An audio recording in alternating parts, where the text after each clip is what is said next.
जरा सुनिएगा और समझिएगा। लार्जर इंडिया बल्कि महकूम इंडिया, जो ब्रिटिश राज के अंदर महकूम इंडिया था, वहां पर हमारे बुजुर्गों ने एक ख्वाब देखा कि हम एक ऐसा मुल्क बनाएंगे जहां पर हमें मजहबी आज़ादी हो। और 1947 में पाकिस्तान एक अलहदा मुल्क बन गया। लेकिन उसके बाद से अब तक पाकिस्तान को एक दिन के लिए भी चैन नसीब नहीं हुआ। सवाल ये कि क्या जिस मकसद के लिए हमारे बुजुर्गों ने कुर्बानियां दी, पाकिस्तान के बारे में जो ख्वाब देखे, क्या उन ख्वाबों को ताबीर भी मिल सकेगी?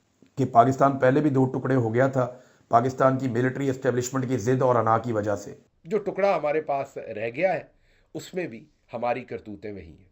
ना हमने सीखा, ना हम सीखना चाहते हैं, ना हम कोई करेक्टिव मेजर्स लेना चाहते हैं। जो भी कर रहा है ये ठीक नहीं कर रहा, ये मुल्क को नुकसान पहुंचा रहा है और ये एक पागलपन है जो पाकिस्तान के अंदर नजर आ रहा है। That's sad, very very sad. और पाकिस्तान जिस मकसद के लिए बनाया गया था, कितनी कुर्बानियां थी हमारे बाप-अजदाद की, क्या वो मकसद आपको लगता है कि हासिल हो गया है या अभी भी ख्वाब अधूरा है? मजहबी हकूक हमें उस वक्त भी अवेलेबल थे जब हम मुतहदा हिंदुस्तान में थे। एक तरफ हम देखते हैं कि पूरे मुल्क में खवातीन अब ईद की तैयारियां कर रही हैं, या कोई मेहंदियां खरीद रहा है, कोई चूड़ियां खरीद रहा है, ईद के लिए खवातीन शॉपिंग कर रही हैं। लेकिन दूसरी तरफ हम देख रहे हैं कि हमारे एक सूबे की खवातीन को उनके दुपट्टे खींचे जा रहे हैं, उन्हें गिरफ्तार किया जा रहा है, उन्हें सड़कों पर घसीटा जा रहा है। अब किसी की जान माल इज्जत महफूज नहीं है इस मुल्क में। कल को ये मेरे भी घर पहुंचेंगे, ये आपके भी घर पहुंचेंगे, ये आग हर घर में जाएगी। मैं आपको बता रहा हूं, जब ताकत से हुक्मरानी की जाती है और लोग आपसे राजी नहीं होते तो सबको दबाना पड़ता है। सबका मतलब है कि एक दिन ये सबके घरों में घुसेंगे। आखिरकार हमारा मुल्क है, किसी की जागीर तो नहीं है। ये अलग बात है कि किसी ने ताकत के जोर पर इस पर कब्जा कर लिया है और किसी आइन और कानून को नहीं माना जा रहा। और आज के आर्मी चीफ भी वही सब कुछ कर रहे हैं जो माजी के आर्मी चीफ करते रहे हैं। लेकिन इतने सफर के बाद हम मंजिल के करीब हुए हैं या फिर हम दूर निकल गए हैं?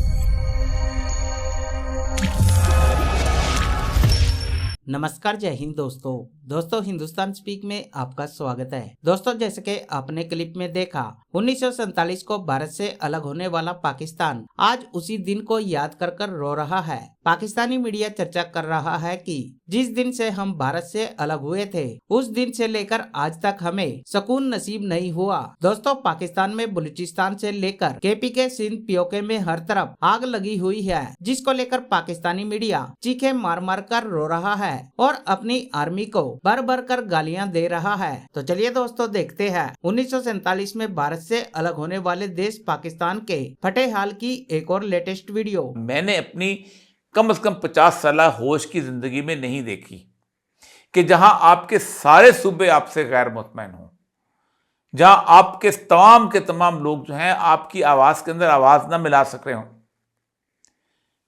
फिर ऐसे में हो क्या रहा है कि हमारे एक सूबे की खवातीन को उनके दुपट्टे खींचे जा रहे हैं, उन्हें गिरफ्तार किया जा रहा है, उन्हें सड़कों पर घसीटा जा रहा है, ये विजुअल्स मौजूद हैं। ये विजुअल्स हैं कि जहां पर Simi Baloch, again a very prominent right activist Balochistan से, उन्हें घसीट कर गिरफ्तार किया गया है।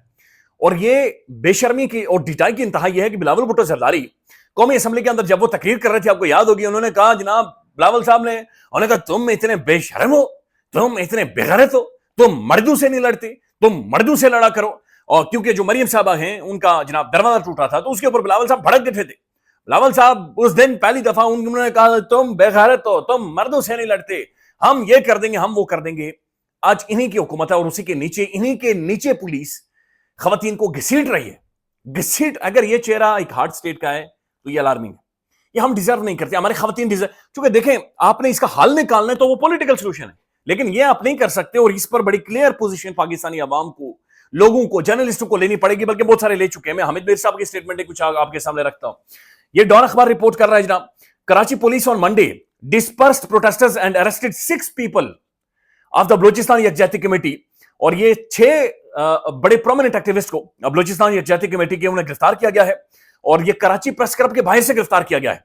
ये बुनियादी तौर पर एहतजाज कर रहे थे जो डॉक्टर मारंग बलोच को कोयटा यूनिवर्सिटी के बाहर से उन्हें गिरफ्तार किया गया था और फिर 3 MPO के तहत उन्हें नजरबंद कर दिया गया है। ये 16 मजीद एक्टिविस्ट हैं जिन्हें कोयटा से गिरफ्तार किया गया था, उसके खिलाफ या उसके हवाले से ये प्रोटेस्ट कर रहे थे। अब जो सिमी बलोच की जो गिरफ्तारी हुई है, लिटरली उस खातून का दुपट्टा खींचा जा रहा, नोचा जा रहा है। यानी वो बार बार अपने सर के ऊपर, अब मैं वो विजुअल दिखा नहीं सकता क्योंकि वो यूट्यूब की कम्युनिटी और फेसबुक उसे अलाउ नहीं करता, वो अपने सरों के ऊपर दुपट्टा लिपेट रही है, लेकिन उसका दुपट्टा नोचा जा रहा है, घसीटा जा रहा है। गाड़ी के अंदर जब उसे डाला गया, उसने बाहर निकल कर भी उसने ऐसे विक्ट्री का निशान बनाया कि हम अपने राइट्स के लिए लड़ेंगे, हम अपने राइट्स के लिए खड़े होंगे। खड़े, ये जो विजुअल्स हैं, ये अलार्मिंग विजुअल्स हैं, ये बड़े खौफनाक विजुअल्स हैं, ये जिस तरफ भी जा रहे हैं। आधी आबादी को तुम लोगों ने गद्दार करार दे दिया है। हुकूमत किस पे करोगे? आशीष पे हुकूमत करनी है, जब सारे गद्दार दुनिया की वाहिद फौज है जो अपनी आबादी को गद्दार कहती है। ये दुनिया की वाहिद फौज है। पूरी दुनिया में देख लें, हमेशा फॉरेनर्स को बुरा भला कहा जाता है। अब तो अमेरिका में एक बन गया है, सोच बन गया है कि जो भी बाहर से आया हुआ है वो दुश्मन है हमारा, एलियन है, फलान फलान।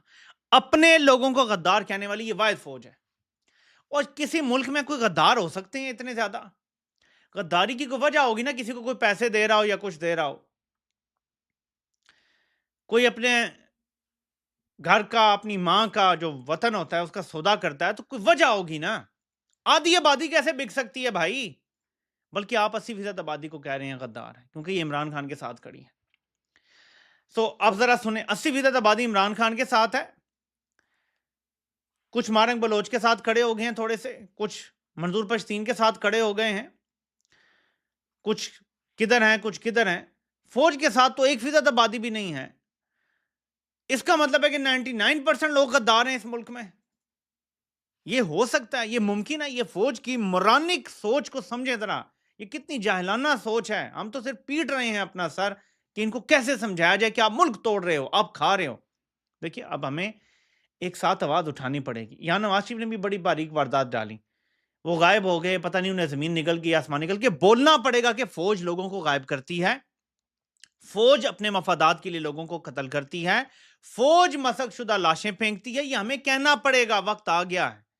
देखें, एक ऐसा खुला सांड है, एक ऐसा पागल कुत्ता है जो हर किसी को काट रहा है और कोई इसके शर से महफूज नहीं है। तो वक्त नहीं आ गया कि हम इसका कोई इलाज करने का सोचें? और आपको पता है कि पागल कुत्ते का एक ही इलाज होता है, कोई और इलाज है ही नहीं। ये इलाज करना पड़ेगा और उसके लिए हम सबको बोलना पड़ेगा, हम सबको एक साथ खड़ा होना पड़ेगा। और मेरा पैगाम प्लीज आप सब लोगों ने हर बंदे तक पहुंचाना है।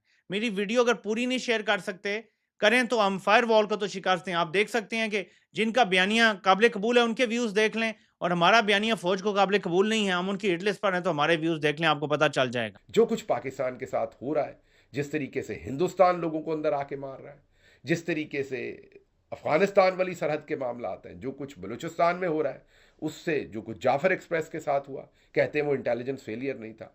450 लोगों की ट्रेन को यरगमाल बना लिया, और इंटेलिजेंस फेलियर क्या होता है? तो चले, ये बात तो अच्छी हो गई कि army chief general Asim Munir साहब ने ये कह दिया कि आप अपना काम करें, हमें अपना काम करने दें। फिलहाल तो आपका काम भी हम कर रहे हैं और हम अपना काम नहीं कर रहे। सीधा सीधा कन्फेशन है उनका कि वो जो उनके काम नहीं है वो तो कर रहे हैं, जो उनका है वो नहीं कर रहे।